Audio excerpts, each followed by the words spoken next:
Welcome. In this lecture, we will talk about the respiratory and the urinogenital system. Coming on to the respiratory system of the frog. Respiratory system of the frog focuses on three respiratory systems. The first is cutaneous respiratory system, which is through the skin, and that helps it breathe through the water and the land. The next is buccopharyngeal cavity or the buccopharyngeal system of respiration.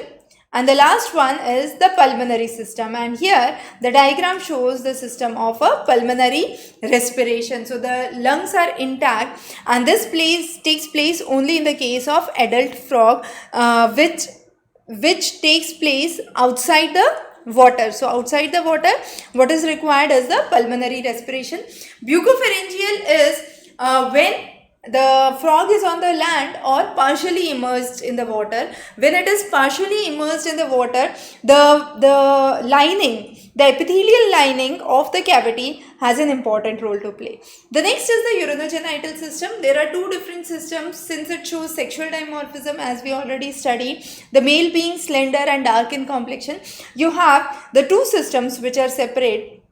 So one is the system which is present in the female, the other is the system in the male. Now the male has a system where you have testes attached to mesochorium, and finally this opens into kidney. There is a common tract through which the urine and the sperm moves, which is known as the urinogenital tract, opens into the seminal vesicle, collateral chamber, and finally the collateral aperture.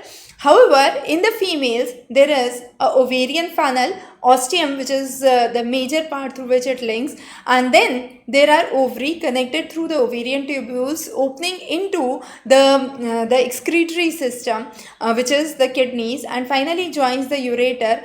There is a connection for the ovisac, and finally the collateral chamber and the collateral aperture.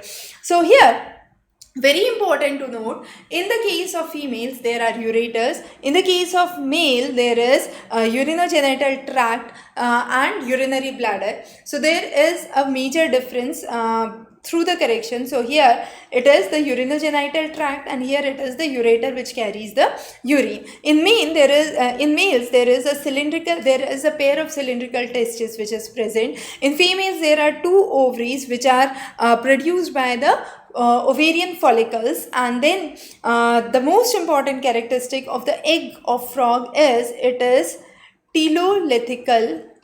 That means there is a large yolk, but that yolk is situated towards one side. So it is towards one side, and therefore it is called as telolithical. So this is one of the major differences. The excretory system as well as the reproductive system are closely associated in the case of frog, and therefore we study a common system which is the urinogenital system. So this was a quick summary of the respiratory and the urinogenital system in the case of frog. If you have questions, please post those in the comment below. We'll be taking more interesting lectures in biology. Stay tuned, stay subscribed.